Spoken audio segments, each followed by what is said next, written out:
tensions entre la République démocratique du Congo et les Kenyans quand le droit international est remis en cause. Messieurs et dames, voilà donc ce qui résume l'actualité du jour et ce qu'il faut retenir, surtout sur le plan international.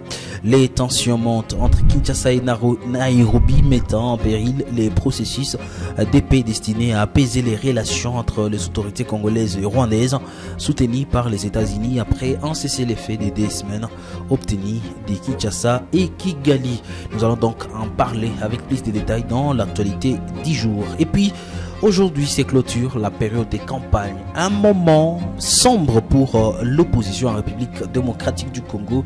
Dans l'actualité du jour, vous suivrez membres du parti politique Ensemble pour la République qui estiment que quelques dérapages ont été enregistrés dans cette période. Et le mercredi 20 décembre, il appelle le peuple congolais à les sanctionner les autorités congolaises. Et puis à Goma, s'il faut parler toujours des processus électoraux, un candidat aux élections provinciales dans la ville de Goma a alerté ses électeurs d'une modification récente de son numéro sur la liste électorale, initialement désigné en tant que candidat numéro 22 lors de la publication officielle des numéros sur la liste définitive. Ce candidat fait savoir que son numéro a été ajusté pour devenir les numéros 21. Messieurs et dames, retrouvez-moi dans la deuxième partie de cette vidéo pour plus d'informations.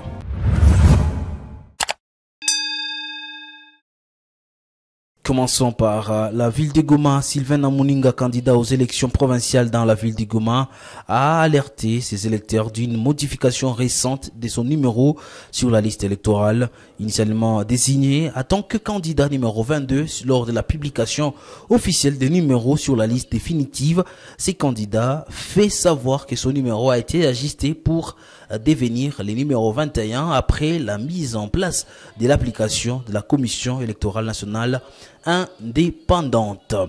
Et toujours parce que nous parlons des élections en RDC à Goma, certaines femmes affirment qu'ils auront des difficultés pour voter avec la multiplicité des numéros des candidats. Il faut le dire que cette femme a fait savoir au reporter de Kivu Morning Post que si des orientations claires ne sont pas mises en place par la commission électorale, il sera difficile pour ces femmes de voter les candidats de leur choix. Je vous propose de suivre une de ces femmes.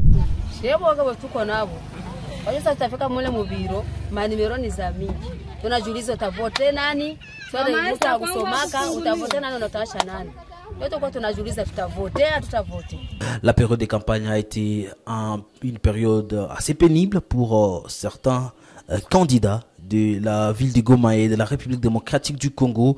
D'abord, il faut le dire que le parti politique de Moïse Katumbi Ensemble pour la République à Goma, comme l'a dit Augustin, a tweeté que Kivu Morning Post a eu le temps d'interroger. Cet acteur politique estime que Félix s'est donc comporté comme un dictateur pendant cette période, improvisant également plusieurs actions au détriment de Moïse Katumbi Tshapwe. Ici, suivez Maître Augustin qui analyse ces processus des campagnes électorales en République démocratique du Congo. Et en ce qui concerne les éléments qui ont émaillé la campagne électorale, vous avez suivi vous-même comment Moïse Katumbi a fait beaucoup de public sans pour autant donner de l'argent. Cela est dû à son sens d'aimer la population, parce que Moïse Katumbi aime beaucoup la population congolaise, sauf certains tiraillements qui ont eu lieu notamment dans la province de la Chopo, là où le pouvoir a voulu manifester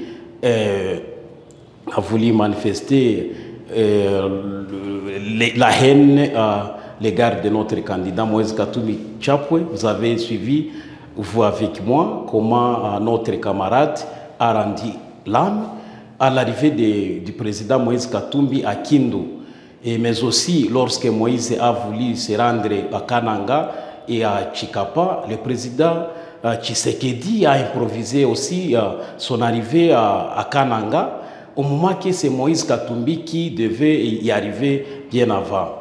Et cela vraiment nous a choqués en tant qu'opposition, parce que le régime actuel est assis par les mensonges. C'est pour cette raison qu'ils ont peur de la population, parce que la population est prête à les sanctionner. Au Nord Kivu, des hommes armés assimilés aux terroristes ougandais des forces démocratiques y alliées sont pointés du doigt à hauteur dans une nouvelle attaque menée dans la localité de Kilia sur le tronçon routier Beni-Kassindi en territoire de Beni. Le fait s'est passé dans la nuit du samedi à dimanche 17 décembre 2023 d'après Meleki Mourara, acteur de la nouvelle société civile congolaise dans les secteurs de Rwenzori. Parmi les 6 personnes figurent 4 femmes.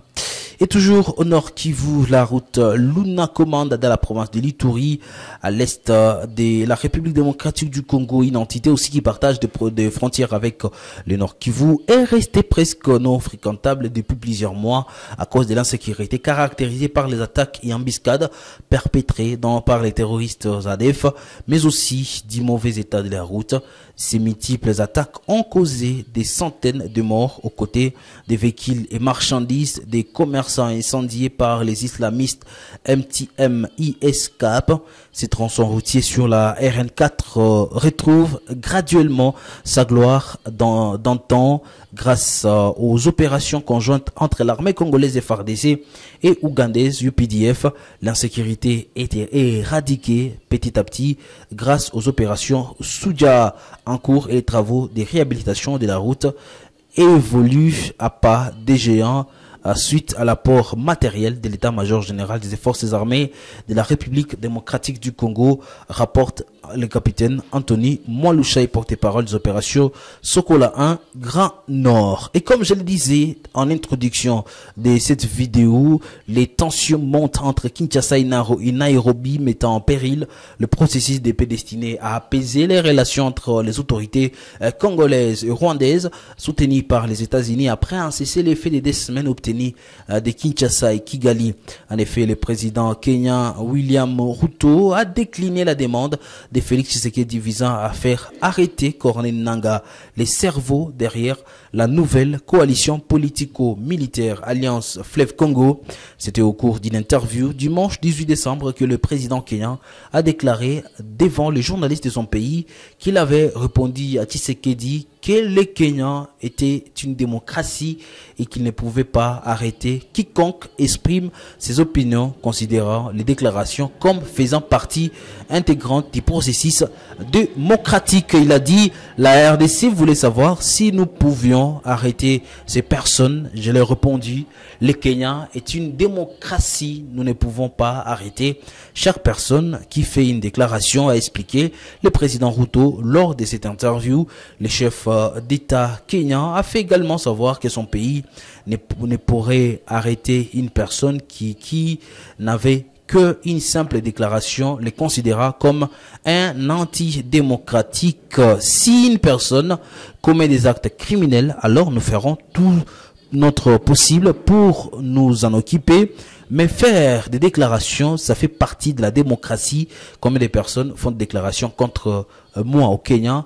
Il y en a tous les jours, a-t-il poursuivi. Et il faut signaler que le vice-premier ministre de la RDC, Peter Kazadi, a tenu une réunion urgente samedi 16 décembre avec le chargé des affaires kenyan en RDC face à la menace d'un mouvement politico-militaire basé à Nairobi. Au même moment, l'ambassadeur américain en RDC a également exprimé sa profonde préoccupation face à l'initiative de l'Alliance Fleuve Congo, soulignant que Corneille Nangaa et Michel Rukunda, membres de cette alliance, et Diom 23, avaient été précédemment sanctionnés par les États-Unis d'Amérique. Ça sera tout, mesdames, messieurs, pour l'actualité du jour.